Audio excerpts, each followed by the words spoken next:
Hi, my name is Cameron Somerton. I am a senior in the high school here. I was just wondering the effects that we're going to be causing the middle high school during construction.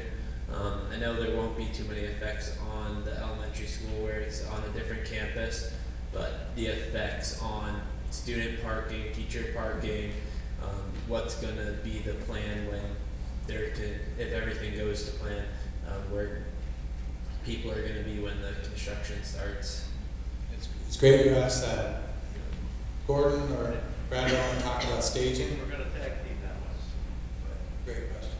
Thanks for bringing that. So, in generally speaking, the way let me back up. As this design gets refined is the key word. So, as this moves forward, and as we continue to look at this plan, and certainly Mongo classes, we're going to be getting very deep into logistics with our construction manager help to make sure that we minimize any disruption to the educational program that you have in place right now. For the middle high school, we envision what we call a summer slam. We do them all the time. We do them every summer, where you do all the work from closing the school to the opening of school in September. So it's just during the summer. The scope of the work that has been developed here, defined, is well within the parameters of completing during a summer construction period. There might be a couple of items that take a little bit longer to do than just a summer. I'm specifically thinking of the 600 or so square feet of addition, which is just isolated over into this corner.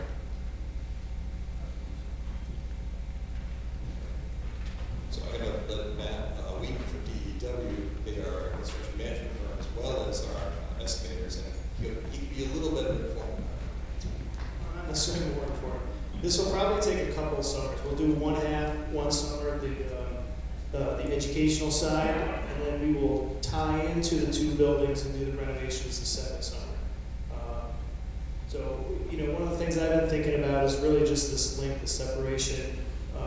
This link may be the last thing we build. So the first summer, when we're on site building this, you're in here occupying, you can still circulate this through this area.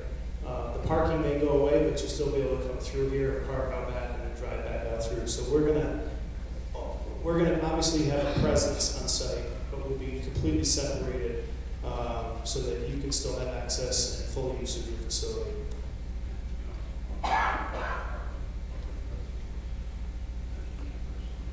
Yeah, the parking can be addressed the first summer as well by developing the parking lot out behind the SAU building too. And then, just it's important that you know also that the team that your committee put together of consultants have all had experience in working in occupied schools. And one of the things that we make sure that every vendor that we deal with along the way, that we have experience with occupied schools.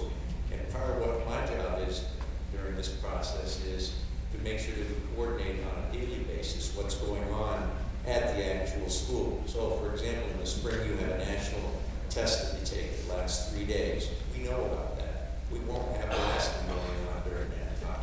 We communicate, know exactly what's going on. If there's going to be a problem this weekend, we make sure that the parking lots are swept so that you're not parking your cars on things. So a lot of effort is put in. So that's an excellent question.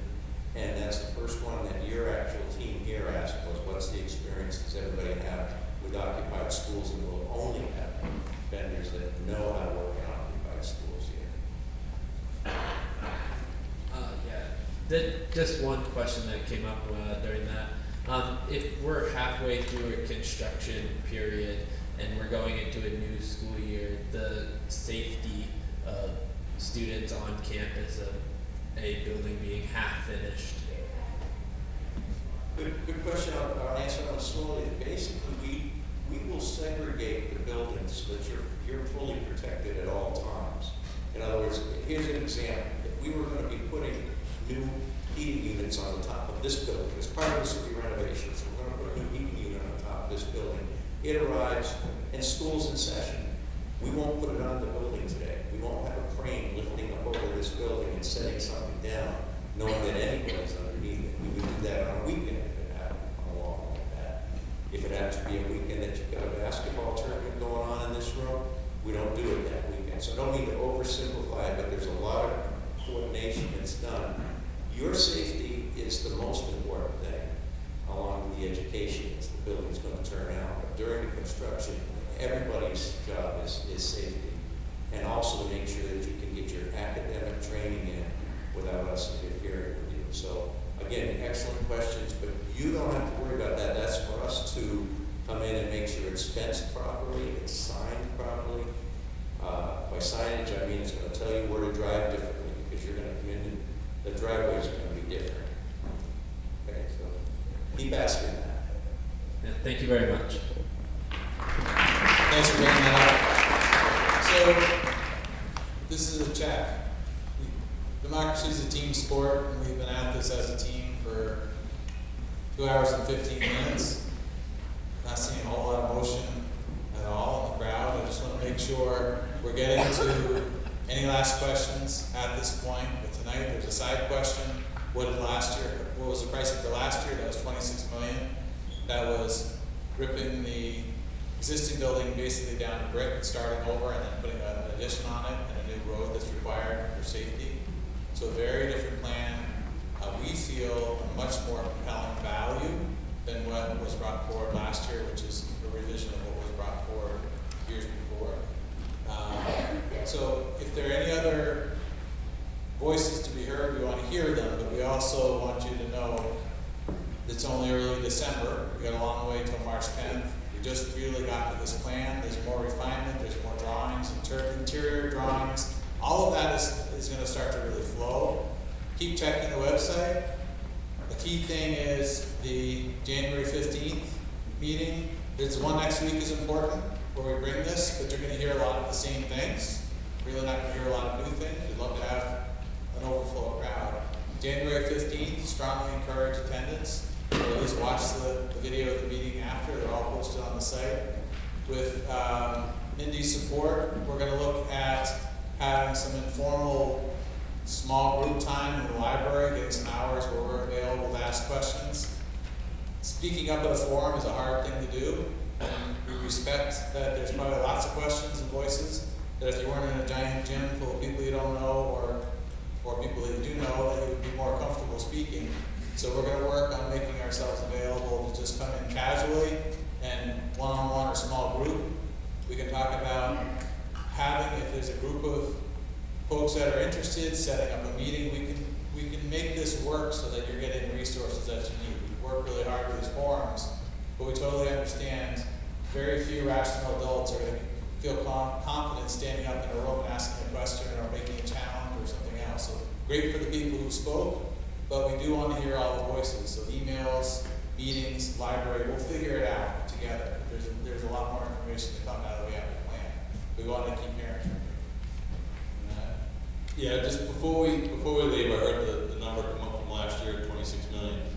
And I just want you to leave thinking about all the work that went into getting the number down to 25 million with fixing this school, the elementary school, all the fields. We're gaining another multi-purpose gymnasium and a track. So I'm thrilled with this new plan, and I hope the community can support it.